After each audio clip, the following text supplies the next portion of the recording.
मेरी आशा है आप सभी मुस्कुरा रहे होंगे। देखिए आज मैं मथुरा में यमुना जी के विश्राम घाट पर हूँ, जहाँ पर हज़ारों और लाखों की संख्याओं में भाई बहन एकत्रित हुए हैं। तो इस वीडियो में हम यही जानने की कोशिश करेंगे कि क्यों हज़ारों और लाखों की संख्याओं में ये भाई बहन यहाँ एकत्रित हुए हैं।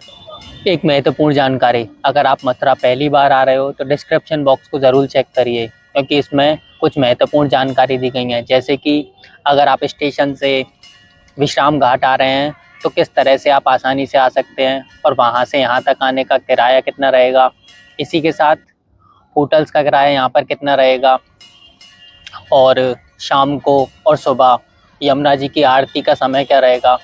तो इस तरह की बहुत सारी जानकारियाँ जो आपके काम आएंगी, तो डिस्क्रिप्शन बॉक्स को एक बार ज़रूर चेक करें। तो चलिए फिर वीडियो की शुरुआत करते हैं।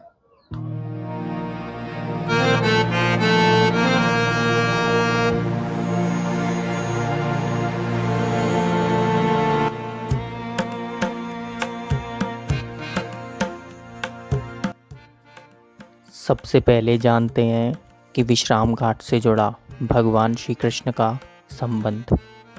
कहा जाता है जब भगवान श्री कृष्ण ने मामा कंस का वध करने के पश्चात जहाँ विश्राम किया, वह स्थान विश्राम घाट के नाम से प्रसिद्ध हुआ और तभी से इस स्थान को विश्राम घाट के नाम से अब जाना जाता है।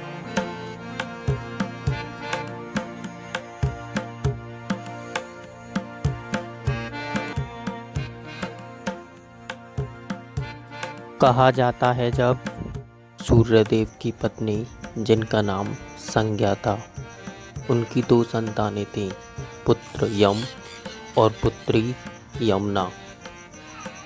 पत्नी संज्ञा अपने पति सूर्यदेव की तेज किरणों को सहन ना कर पाने के कारण वहां से जाकर उत्तरी ध्रुव में छाया बनकर रहने लगी, जहां संज्ञा ने पुनः दो संतानों को जन्म दिया, जिसमें पुत्र का नाम शनि और पुत्री ताप्ती थी। इन दोनों संतानों से बढ़ते लगाव के कारण माता संज्ञा का यम और यमुना के प्रति सौतन का सा व्यवहार होने लगा। इससे दुखी होकर यम ने अपनी यमपुरी नाम की एक नई नगरी बसा ली और इस यमपुरी में पापियों को दंडित किया जाता था, जिसे एक दिन बहन यमुना देखकर विचलित हो उठी और गोलोक चली गई। फिर भी बहन यमुना अपने भाई से गहरा स्नेह करती थी और हमेशा भाई से निवेदन करती थी कि मेरे घर आकर भोजन ग्रहण करें। लेकिन यम अपने कार्य में व्यस्त रहने के कारण बहन की बात को हमेशा टाल दिया करते थे और ऐसे ही बहुत समय निकल गया। इसके बाद यम को जब अपनी बहन की याद आई, तब शीघ्र से शीघ्र भाई यम ने अपने दूतों को भेजा और कहा मेरी बहन यमुना की खोज करें। लेकिन बहन यमुना कहीं नज़र न आई। अंत खुद यम बहन की खोज में निकल पड़े। तब विश्राम घाट पर बहन यमुना को देख राहत भरी सांस ली और भाई को सामने देख बहन यमुना फूले न समाई और इसी अवस्था में भाई का स्वागत करने लगी। साथ बैठ यमुना और यम दोनों भोजन करने लगे और भोजन के बाद भाई यम ने बहन को उपहार मांगने को कहा। तब बहन यमुना ने कहा मैं वरदान मांगती हूँ कि जो भी नर नारी मेरे जल में स्नान करें वह कभी भी यमपुरी ना जाएं। बहन के इस कठिन प्रश्न को सुनकर यम मन ही मन विचार करने लगे कि इससे तो पूरी यमपुरी का अस्तित्व ही समाप्त हो जाएगा।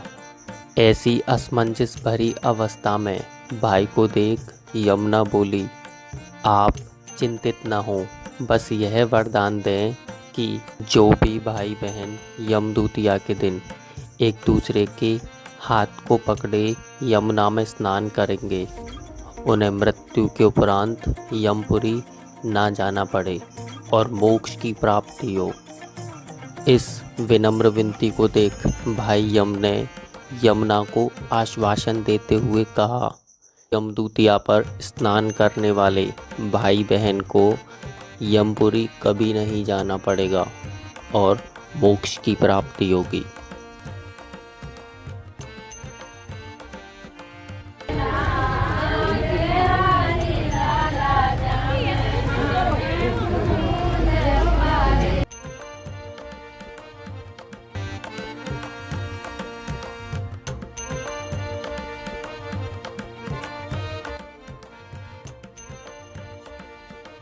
घाट के छोटे कोनों में जीवन को चलाने वाली छोटी दुकानें हैं।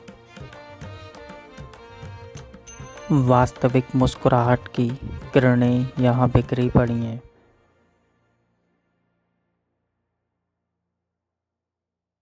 मैं यहाँ हर रंग और वर्ग के लोगों को गहराई में सुंदरता के साथ जुड़ा देख पा रहा हूँ।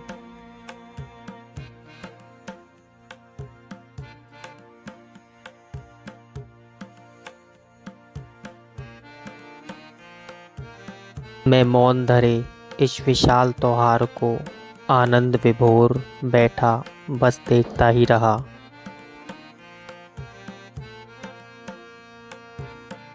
उम्र के बड़े हिस्से को देखकर भी समृद्धि का भाव आप चेहरों पर देख सकते हो।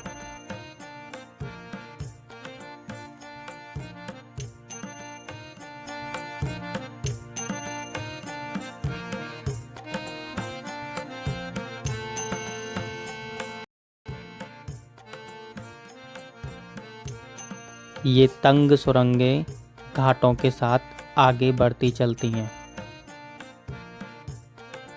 यहाँ इस भीड़ में भाई बहनों का एक दूसरे के प्रति गहरा प्रेम कुछ ही पलों में आप अपनी आंखों भर से देख सकते हो।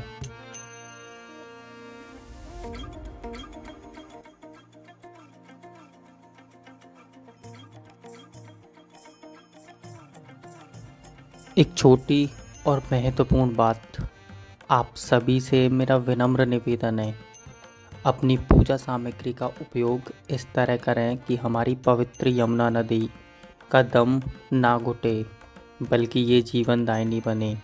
ये हम सभी की जिम्मेदारी है। धन्यवाद अपना बहुमूल्य समय देने के लिए।